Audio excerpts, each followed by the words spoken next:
विचारलेलं बरं, कारण काय मॅडमच्या विषयी बोलायचे ना. इतर असतं तर मग 10 मिनिटं 15 मिनिटं, आता तुमच्याविषयी किती बोलावं आणि किती वेळ बोलावं म्हणून विचारलं की किती वेळ आहे. आजच्या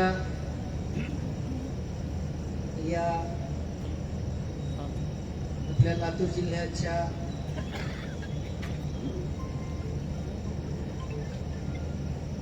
जिल्हाधिकारी या पदावर त्यांनी 3 वर्ष आपल्या अलौकिक अशा कार्याचा ठसा उमटवला. त्या वर्षा ठाकूर मुगे मॅडम यांचा निरोप समारंभ आणि याच अत्यंत सुसंस्कृत अशा जिल्ह्याची धुरा आपल्या हातात घेऊन पुढच्या 2-3 वर्षासाठी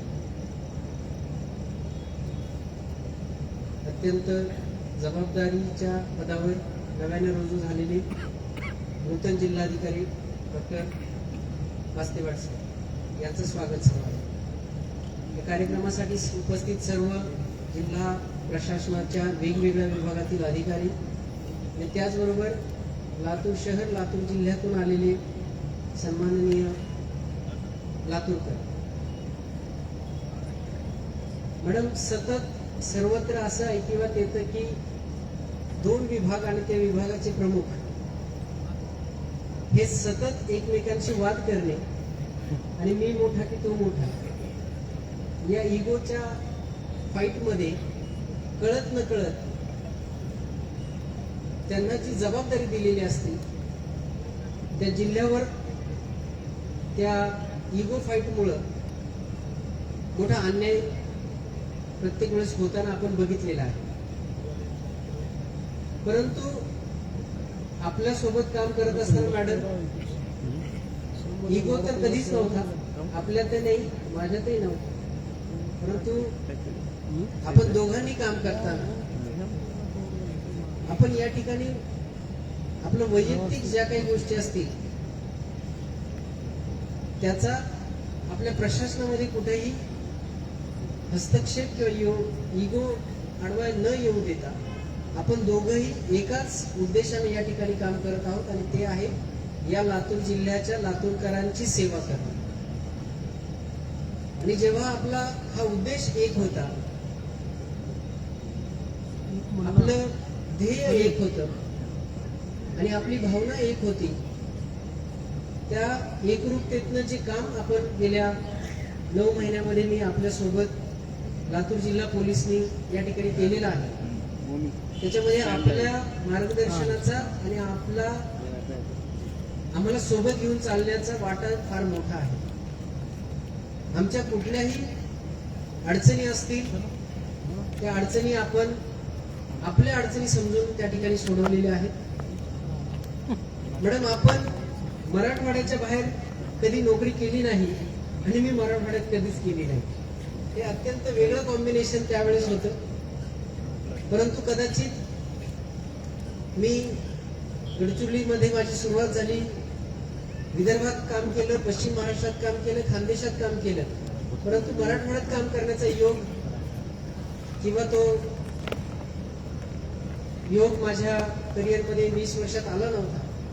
परंतु जेव्हा मी पहिल्यांदा या ठिकाणी आलो, कोणीच ओळखीचं नाही.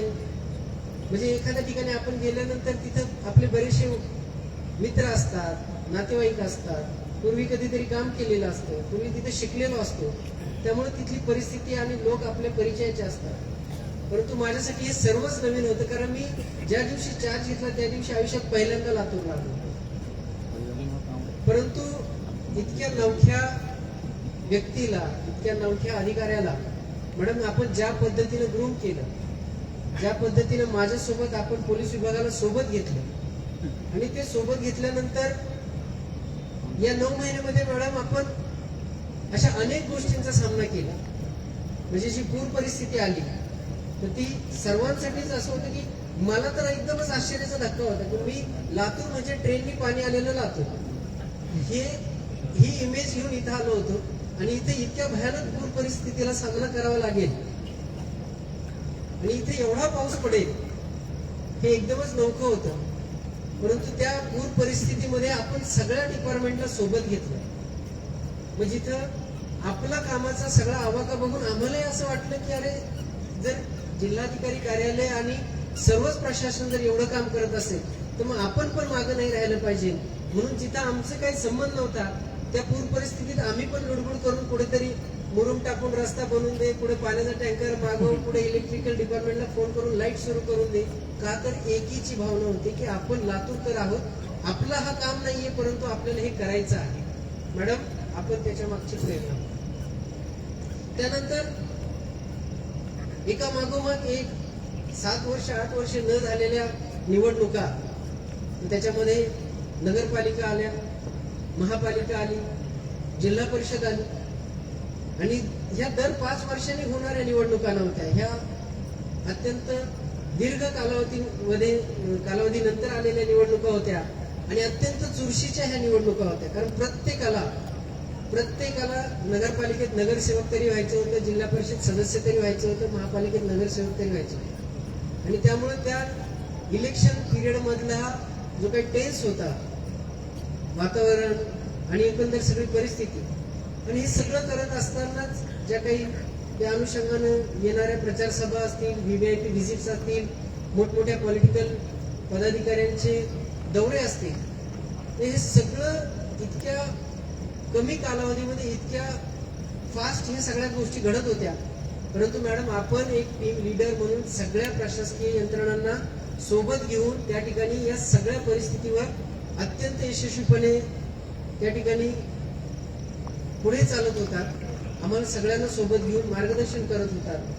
आणि म्हणून या सगळ्या परिस्थितीमध्ये लातूर जिल्ह्यामध्ये या सर्व निवडणुका अत्यंत शांतपणे आणि कुठलाही कॉन्ट्रोवर्सी न होता, कुठलाही आरोप प्रत्यारोप न होता, कुठलेही वादविवाद मोठ्या प्रमाणावर न होता किंवा कुठलेही मोठा लॉ अँड ऑर्डरचा प्रॉब्लेम न होता आपण मॅडम हे सगळं या लातूर जिल्ह्यामध्ये आपण यशस्वीरित्या करून दाखवलं. आपण त्याच्या मागचे टीम लीडर आहात.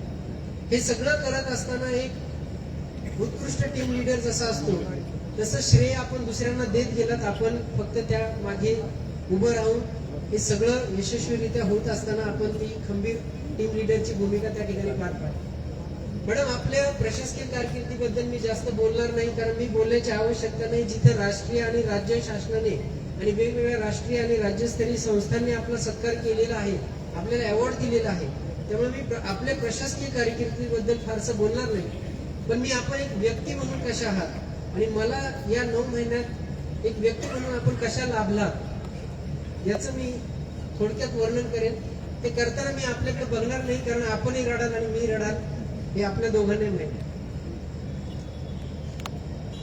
गेल्या वर्षी माझ्या आयुष्यातली सगळ्यात मोठी शक्ती, माझा आधारस्तंभ माझे वडील जेव्हा मार्च महिन्यामध्ये गेले त्यानंतर मी पूर्णपणे खचलो होतो. परंतु त्यानंतर 3-4 महिने मला ते सहन होत नव्हतं आणि मला असं वाटलं की आता संपले, आता आपल्याला याच्यात पुढे काही करायचंच नाहीये. कारण आपण ज्यासाठी करत होतो ती व्यक्ती आता आपल्या आयुष्यात नाही, त्यामुळे आपल्याला आता पुढे काहीच करण्याची गरज पण नाही किंवा करायची आता इच्छा पण राहिलेली नाही. कारण ती कौतुकाची थाप आपल्या पाठीवर आता कधीच पडणार नाही. परंतु योगायोगाने मी लातूरला आलो. आल्यानंतर पहिल्या 2-3 भेटींनंतर आपल्याला हे कळालं की मी या परिस्थितीतनं जात आहे आणि मग आपण मला त्यातनं बाहेर काढण्यासाठी तो हात दिला आणि आपण मला समजावलं की ते आता शरीर रूपी नाहीयेत, परंतु ते पाहता येते आणि त्यांना हे कधीच आवडणार नाही की त्यांचा मुलगा या ठिकाणी कामात पुढे कमी पडले. आणि ते पाहता येते, ते लक्षात ठेवून चांगलंच काम करायचं आणि रोज चांगलं काम करायचं आणि यातनं बाहेर पडायचं. म्हणून मॅडम, तुम्ही मला हात दिला. तुम्ही इतक्या संवेदनशील आहात मॅडम, कारण आपल्या सगळ्यांना माहिती आहे स्वर्गीय अजितदादा ज्या दिवशी गेले त्या दिवशी, म्हणजे मी पुणे जिल्ह्यातला आहे, लहानपणापासून त्यांना पाहत आलेलो आहे. एक राज्यकर्ता म्हणून, एक राजकीय व्यक्ती म्हणण्यापेक्षा एक प्रशासकीय ऍडमिनिस्ट्रेटिव्ह त्यांचं जे स्किल आहे तर ते अत्यंत जवळनं पाहिलं होतं.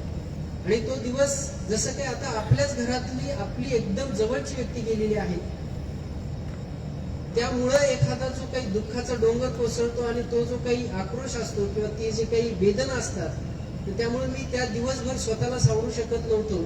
आणि मी घराच्या बाहेर सुद्धा पडलो नाही. किंबहुना सातत्यानं मला त्या ठिकाणी माझं रडू थांबत नव्हतं. काहीतरी कारणानिमित्त मॅडम तुमचा आणि माझा फोन झाला आणि फोन झाल्यानंतर मी जे हॅलो म्हणलं, त्यानंतर तुम्ही म्हणलात की तुम्ही घरी आहात का, फोन ठेवा मी येते. आणि 5व्या मिनिटाला मॅडम आपण कलेक्टर ऑफिस मधनं घरी आलात. म्हणजे आपल्या सोबत काम करणाऱ्या अधिकाऱ्याच्या आवाजातला बदल एका शब्दातनं ओळखून तात्काळ आपण कार्यालय सोडून तिथं आलात. आपण अर्धा तास माझं सांत्वन केलं आणि मला हे समजवलं की हे दुःख तुमच्या एकट्याचं नाही, हे संपूर्ण महाराष्ट्रावर दुःख आहे आणि त्यामुळे स्वतःला अशा पद्धतीने तुम्ही वेदनेत ठेवू नका. मॅडम, ही संवेदनशीलता कोण शिकवते? ती मुळात असावी लागते. तुम्ही फार संवेदनशील आहात. पण हे फक्त दुःखाच्या प्रसंगात आहे तर असं अजिबात नाही.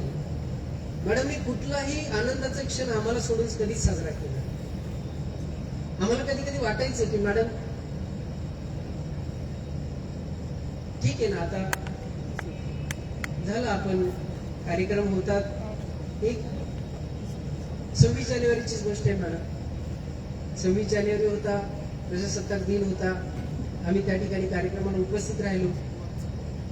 कार्यक्रम झाला, पालकमंत्री महोदय त्या ठिकाणी नंतर गेल्यानंतर मॅडम आम्हाला सगळ्यांना घेऊन त्याच्या घरी गेल्या आणि म्हणे की नाही, आज आपण सगळ्यांनी फोटोशूट करायचा.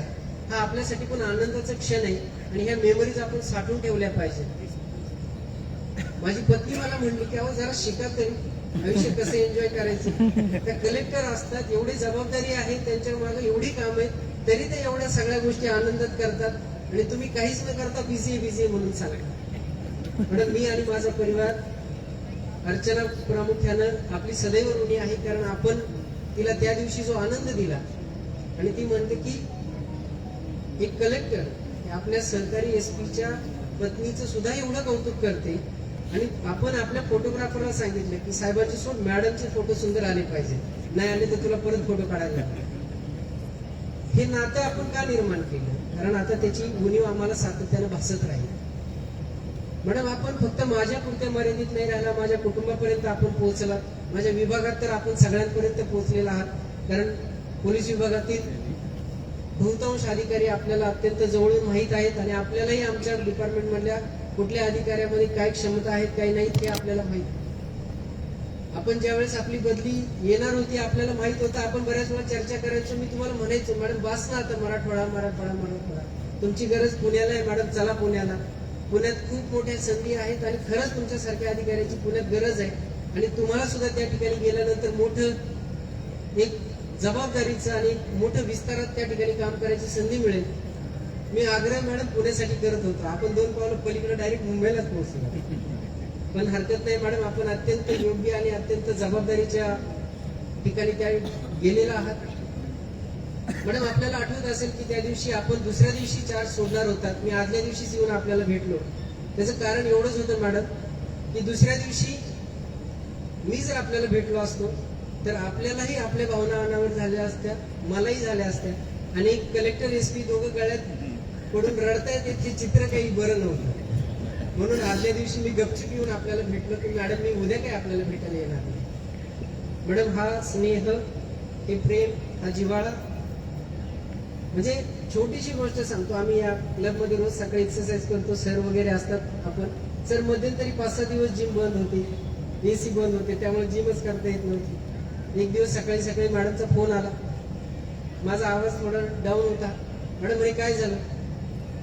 मॅडम काय करू ना, जिम नाही केली तर एकदम बोर होते. अरे असं कसं, माझ्या एसपीची जिम कोणी बंद केली? मॅडम लाईटच कट केली ना, त्यामुळे आता जिम नाही जात. थांबा, 1 तासाच्या आत लाईट चालू झाली, मला सांगितलं जा आता जिम करून ये. मॅडम, म्हणजे माझ्या एसपीची जिम, माझ्या हा शब्द फार मला महत्वाचा वाटतो. माझ्या एसपीचा, माझ्या अधिकाऱ्याला, माझ्या सहकार्याला, माझ्या लातूरकराला, हे प्रत्येकात नसतं. हे फार वेगळं रसायन आहे. मॅडम, आम्ही लातूरकर आपल्या या सगळ्या ज्या काही दिलेल्या आपण आम्हाला आठवणी आहेत, प्रेम आहे, जिव्हाळा आहे, त्या सातत्यानं आमच्या आयुष्यामध्ये राहतील. तुम्ही मॅडम पोस्टिंगमध्ये आपण सातत्यानं दर 2 वर्षांनी 3 वर्षांनी बदलत राहतो, अधिकाऱ्यांसोबत काम करत राहतो. काही ठिकाणी आपले प्रशासकीय रिलेशन्स डेव्हलप होतात, काही पर्सनल रिलेशन्स डेव्हलप होतात. काही रिलेशन्स हे आपल्याला आता आयुष्यभर एक नातं आपल्या सोबत निर्माण करून जातात. माझ्या कुटुंबासोबत आपला आयुष्यभराचा जिव्हाळा आहे. आणि मॅडम याच्यात आपणच आहात असं नाहीये. मी सरांना आता तेच बोलत होतो की सरांनी मला माझ्या 11वीतल्या मुलाच्या अनुषंगाने जो सल्ला दिला आणि तो बऱ्याच पालकांसाठी गरजेचा आहे. कारण प्रत्येकाला असं वाटतं की आपला मुलगा IITs व्हावा, आपला मुलगा नीट व्हावा. आणि सरांनी अत्यंत मार्मिक आणि एकदम टू द पॉइंट त्या ठिकाणी मार्गदर्शन केलं की हे वाटणं स्वाभाविक आहे, त्याच्यासाठी प्रयत्न करणं स्वाभाविक आहे.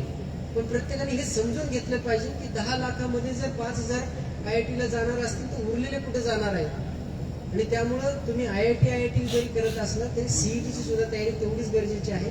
आणि CET साठी सुद्धा तुम्ही तेवढंच महत्व दिलं पाहिजे. नाहीतर IIT पण नाही, CET पण नाही आणि नंतर मग वाईट अवस्था विद्यार्थ्याची पण होते.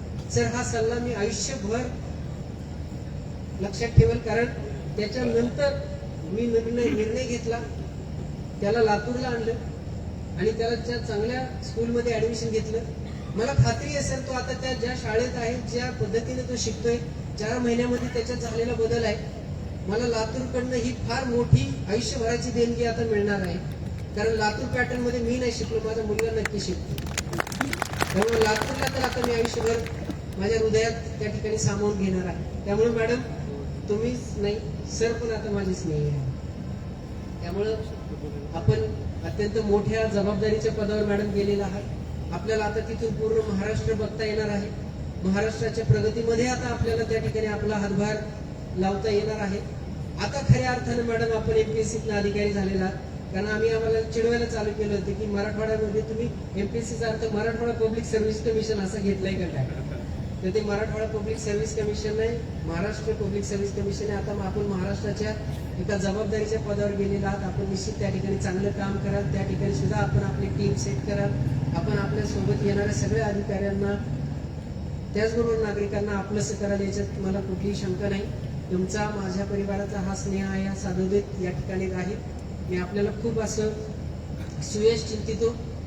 मी आवर्जून मॅडम आपल्या आरोग्याच्या अनुषंगाने खूप आपल्याला लेक्चर दिलेले आहेत आणि ते तुम्ही जाताना मला प्रॉमिस केलेले की मी आता माझ्या हेल्थवर पण खूप मेहनत घेणार आहे. आणि निश्चित आपण सुदृढ, निरोगी, दीर्घायुष्य त्या ठिकाणी आनंदी राहाल. आनंदित आपण राहाल, कारण आपण इतरांना शिकवतो आनंदी कसं राहायचं. त्यामुळे आनंद तर आपल्या त्या ठिकाणी आहेच. नूतन जिल्हाधिकाऱ्यांच्या अनुषंगानं सरांचा माझा पहिलाच परिचय आहे. कारण मी म्हणलं तसं की पूर्वी काम करण्याचा योग कधी आला नाही, परंतु उत्सुकता असते ना. जसं मी हजर झालो तर मला कलेक्टर मॅडमनी बसून ब्रीफिंग दिलं होतं की लातूर जिल्हा कसा आहे, लातूरचे नागरिक कसे आहेत, लातूरकर कसे आहेत, राजकीय परिस्थिती कशी आहे, सामाजिक परिस्थिती कशी आहे, प्रॉब्लेम्स काय काय आहेत, काय अडचणी येतात, आपल्याला कसं काम करायचं आहे, हे मला मॅडमनी बसून त्या ठिकाणी सगळं ब्रीफिंग दिलं होतं. मॅडम गेल्या. मला असं वाटलं की आता आपल्याला 9 महिन्याचा अनुभव आहे, आपण आता अनुभवी आहोत. आपण नवीन कलेक्टर साहेबांना जेव्हा भेटायला जाऊ तेव्हा आपण कलेक्टर साहेबांना ब्रीफिंग देऊ की सर लातूर जिल्हा असा आहे, लातूर जिल्हा तसा आहे. मी ब्रीफिंग देण्यासाठी कलेक्टर सरांना, म्हणजे ब्रीफिंग देण्यासाठी नाही, कॉलम करण्यासाठी सरांना वेळ विचारली की सर मला आपल्याला भेटायचं. सर म्हणले रेस्ट हाऊसला या, आपण निवांत गप्पा मारू. रेस्ट हाऊसला गेलो. मग मला असं वाटतं की आता अनौपचारिक गप्पा आहेत, आपण अजून जास्त चांगल्या पद्धतीने सांगू शकतो लातूरच्या विषयी. मी सुरुवात केली आणि नंतर त्यांनी सुरुवात केल्यावर मला असं लक्षात आलं की माझ्या कितीतरी पट त्यांना लातूर ऑलरेडी माहिती. मग मी त्यांना सांगायला गेलो की हा त्यांनी सोबत होतो, ते डॉक्टर माझे मित्र आहेत, हा त्यांनी आम्ही एकत्र काम केलेलं आहे. इतकी डिटेल ऑलरेडी सरांना लातूरची माहित आहे. प्रशासकीय दृष्ट्या ही सगळ्यात जमेची बाजू आहे. कारण एखादा अत्यंत नवखा अधिकारी येणं आणि त्याला लातूर समजणं, लातूरचे प्रश्न समजणं आणि मग लातूरच्या विकासाच्या दृष्टीने त्यांनी त्यांची सुरुवात करण्यासाठी जो 2-4 महिन्याचा कालावधी जातो, इथे तो कालावधी जाणारच नाही. कारण सरांना ऑलरेडी सगळं लातूर माहिती. आणि परत तीच कामाची पद्धत. कारण सर आपल्याला काल एका ठिकाणी व्हिजिटला जायचं होतं. आपण मला सांगितलं की आपण वेळेवर या, आपण दोघं मिळून जाऊ आणि आपण तो कार्यक्रम चांगला कसा करता येईल, त्याला अजून छान पद्धतीने कसं करता येईल, आपण दोघं मिळून व्हिजिट करू आणि व्हिजिट करून तुम्ही पोलिसी अँगलनी बघा त्याच्यात काय काय करायचंय, मी प्रशासकीय अँगलनी बघतो. सर ही आपली जी टीमवर्क किंवा सोबत घेऊन काम करण्याची जी काही पद्धत मला 2 दिवसामध्ये जाणवली, त्याचा निश्चित लातूरकरांना याचा फायदाच होईल. आपण लातूरला पुरेपूर ओळखता, लातूरकर आपल्याला त्या ठिकाणी ओळखतात. त्यामुळं आपण आल्या दिवसापासून काम सुरू केलेलं आहे. त्यामुळे आपल्या कामाचा सुद्धा लातूर जिल्ह्याला नक्कीच त्या ठिकाणी उपयोग होईल. मी या निमित्ताने एवढंच सांगतो की पोलीस महसूल हे शासनाचे अशी 2 अंग आहेत, ही या गाडीची अशी 2 चाकं आहेत की जर ती एकरूप असतील तर त्या गाडीचा वेग खूप चांगला असतो. आणि जर ही दोन्ही चाकं जर एकमेकांना अडखळायला लागली किंवा एकमेकांच्या पायात पाय घालायला लागली तर त्या जिल्ह्याचा जो काही विकासाचा वेग आहे तो वेग खूप मंदावतो. मी आपल्या आधीच्या कलेक्टर मॅडमकडनं हेच शिकलोय की आपण दोघेही वैयक्तिक स्तरावर काही जरी आपली मतं असली तरी जिल्ह्याच्या बाबतीत आपण प्रशासन सदैव एकरूप असलं पाहिजे. कारण आपण इथे जिल्ह्याच्याच विकासासाठी एकत्र आलेलो आहोत. आपली वैयक्तिक जी काही मतं असतील ती आपण बाजूला ठेवूया. मी आपल्यालाही सर एवढंच सांगू इच्छितो की आपल्या सोबत काम करताना लातूर जिल्हा पोलीस प्रशासन हे सदैव आपल्या सोबत असेल. आपण या टीमचे कॅप्टन आहात. हा जिल्हा आपल्या कॅप्टनशिप अंतर्गत मग ते पोलीस प्रशासन असेल, जिल्हा परिषद असेल, महापालिका असतील, नगरपालिका असतील, सर्व विभाग असतील, हे सर्व विभाग हे त्या ठिकाणी आपल्या कॅप्टन्सी अंतर्गत त्या ठिकाणी काम करतील, आपल्या मार्गदर्शनाखाली काम करतील. आम्हाला काम करताना कुठलीही अडचण आली तर सर आम्ही हक्काने आपल्याकडे येऊ, कारण आपणच आमचे कॅप्टन आहात, आपण आमचे जिल्हाधिकारी आहात. त्यामुळं आपण या लातूरच्या जिल्ह्याच्या विकासाच्या दृष्टीनं मॅडमनी जो काही सेट केलेला स्पीड आहे आणि दिशा आहे तर त्याच वेगानं त्याच दिशेनं आपण या जिल्ह्याच्या विकासासाठी आपलं योगदान त्या ठिकाणी देऊ. आणि ते देण्यासाठी माझं लातूर जिल्हा पोलीस जे आहे ते सदैव आपल्या सोबत असेल एवढंच मी या ठिकाणी आपल्याला आश्वासन देतो. आपलं या जिल्ह्यामध्ये मनपूर्वक असं स्वागत करतो. मॅडमना पुढील आयुष्यासाठी, करिअरसाठी खूप साऱ्या शुभेच्छा देतो आणि थांबतो. जय हिंद, जय महाराष्ट्र.